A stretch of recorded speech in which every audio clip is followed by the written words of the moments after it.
আসসালামু আলাইকুম রহমতুল্লাহ। আমি আপনাদেরকে একটা ভিডিও দিয়েছিলাম, যে ভিডিওটা 9 নম্বর ওয়ার্ডে যে রাস্তার উপরে বালি দেওয়া ছিল, মানুষজন চলাচল করতো, এই ভিডিওটা দিয়েছিলাম। এবং আমি যে আমাদের যে এলাকা, এই এলাকায় কি পরিমাণ পানিতে তলিয়ে যায় তার একটা ভিডিও ফুটেজ আমি আপনাদের সামনে নিয়ে আসছি।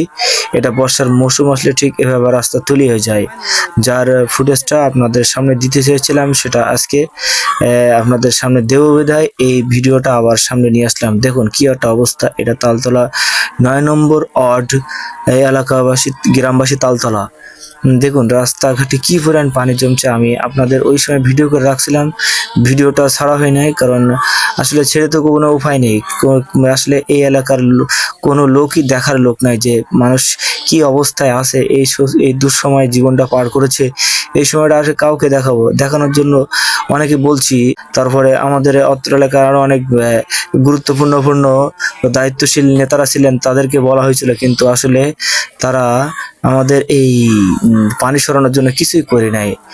অনেক চেষ্টা করছি আমরা যাতে পানিটা সরানো যায়, কিন্তু আল্লাহর অশেষ রহমতে এখন বর্তমানে পানিটা নাই। কিন্তু আসলে ভিডিওটা আপনাদের সামনে এই জন্য দিলাম, যাতে করে এরকম পানির বা দুঃসময়ের জন্য দুর্ভোগ আমাদের না ভুগতে হয়।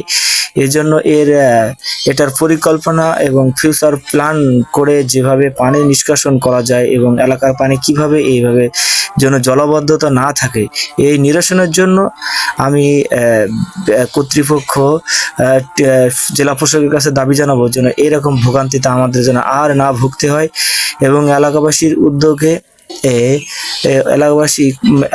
এলাকাবাসীর উদ্যোগ যে তারা যেন তাদের মূল উদ্দেশ্য হলো যে পানি যেন না থেকে এলাকার মানুষ যেন হয়রানি না হয়, সেজন্য জেলা প্রশাসকের দাবি তিনি যেন আমাদের কথা এবং আমাদের এই এলাকাটা একটু গুরুত্ব দিয়ে তিনি যেন দেখেন এবং এই এলাকার যাতে পানি নিরসনের ব্যবস্থা হয়। এবং রাস্তা তো টোটালি নাই। আমি গত যে ভিডিওটা দিয়েছিলাম, এই ভিডিওতে আপনারা দেখতে পাচ্ছেন যে রাস্তা তো টোটালি নাই। আর রাস্তার উপর এরকম পানি জমে থাকলে রাস্তা তো থাকারই কথা না, বিভিন্ন গাড়ি ঘোড়া চলে, রাস্তা একেবারে নষ্ট হয়ে যায়। তো আসলে যদি রাস্তার পাশে দিয়ে একটা ড্রেন বা ক্যানেল করে দেওয়ার ব্যবস্থা থাকে, যেটা সরাসরি মাঠে যে পড়বে, রাস্তার ধার দিয়ে কোনো মানে ড্রেনই নাই টোটালি। এই যে পানিটা দেখতে পাচ্ছেন, এই পানিটা বিভিন্ন রাস্তার পাশ দিয়ে, কারোর জমির পথ দিয়ে, কারোর বাড়ির উপর দিয়ে এইভাবে পানি এসে রাস্তার উপর পানি জমে গেছে। এখন যদি এই পানি নিরসন করতে হয়, তাহলে জেলা প্রশাসকের দাবি করব যে তিনি যেন বা তাহারা যেন এই রাস্তার পাশ দিয়ে একটা ড্রেনের ব্যবস্থা করে দেন, তাহলে পানি সরার সহজ একটা মাধ্যম হয়ে যাবে এবং এই এলাকার জলাবদ্ধতা থাকবে না। এখন এই ছাড়া কোনো উপায় নাই। যদিও এরকম বর্ষার মৌসুমে প্রতি বছরে এই এলাকা তলিয়ে যায়, এই তালতলা গ্রাম তলিয়ে যায়, কিন্তু আসলে আমরা বারবার চেষ্টা করি। গত বছর 2024 সালে একবার চেষ্টা করা হয়েছিল, আমরা এই পানি সরানোর জন্য বিভিন্ন জায়গায় গিয়েছিলাম, বিভিন্ন জায়গায় মানুষের কাছে এবং বিভিন্ন যারা দায়িত্বশীল কর্মরত যারা ছিলেন তাদের কাছে যাওয়া হয়েছিল যে আপনারা পানি সরানোর ব্যবস্থা করেন, কিন্তু তারপরে কোনো ফল আসে না। বিভিন্ন জায়গায় যাওয়া হয়েছিল, গিয়ে বিভিন্ন জায়গার বিভিন্ন ধরনের যে ঘেরে বাধা বিঘ্ন ছিল, ঘেরের ভিড়িগুলো কেটে দেওয়া আসছিল, পানি ছিল, কিন্তু তারপরে পানি সরে নাই।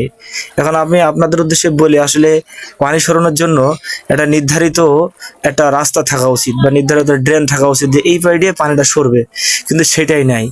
এখন আমি এলাকাবাসীর পক্ষ হিসেবে আমি জেলা প্রশাসকের দাবি জানাই তিনি যেন আমাদের এই ভিডিওটা দেখেন এবং আমাদের এই এলাকাবাসীর এই দুর্ভোগ যেন আর ভোগান্তিতে না পড়তে হয় বা চরম দুর্ভোগে আমাদের না পড়তে হয়, তার জন্য আমরা এই গ্রামবাসীর পক্ষ থেকে আপনার কাছে দাবি জানাই যেন দ্রুত সহিত আমাদের এই ভোগান্তিটিকে মুক্ত করার জন্য যে পথ অবলম্বন করা যায় সেটা আমাদের জন্য আপনি করবেন।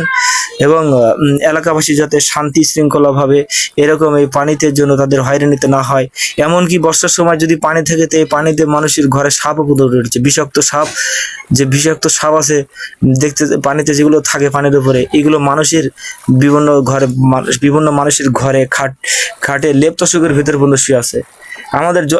আমাদের জ্বলন্ত নজির আছে যে এরকম মানুষ ঘুমানো তার লেপের তোষকের ভিতরে সাপ ঢুকে গেছে। এই ভোগান্তিতে যেন আমাদের না ভুগতে হয়, এই দাবিটা আমাদের জোর দাবি। দেখতে পাচ্ছেন আমি এই ভিডিওটা আপনার চারি সাইড ঘুরে ঘুরে ভিডিওটা করা ছিল, সেটা আপনাদের সামনে রিপ্রেজেন্ট করলাম। আপনারা অবশ্যই এই এই ভিডিওটা যে যেখানে দেখবেন শেয়ার করবেন, এবং যাতে দ্রুত সহিত আমাদের এই রাস্তাটা এই পানি রাস্তার উপরে যেন পানি না থাকে, পুরোটাই যেন একটা নিষ্কাশনের ব্যবস্থার জন্য ড্রেন এবং রাস্তার সাইডে একটা ড্রেন এবং কালভার্ট একটা উন্মুক্ত থাকে। এই জন্য দাবি করে জেলা প্রশাসনের কাছে যে কোনো মূল্যে আমাদের পানি সরানোর ব্যবস্থাটা সরাসরি যেন একেবারে খালেজি পড়লে বেতনা নদীতে যাবে, বেতনা নদী দিয়ে পানিটা সরে যাবে। আপনারা দেখতে পাচ্ছেন আমি আপনাদেরকে এই এই বর্ষায় তলিয়ে যাওয়া এলাকাটা ঘুরে ঘুরে ভিডিওর মাধ্যমে আমি দেখাচ্ছি আপনাদেরকে।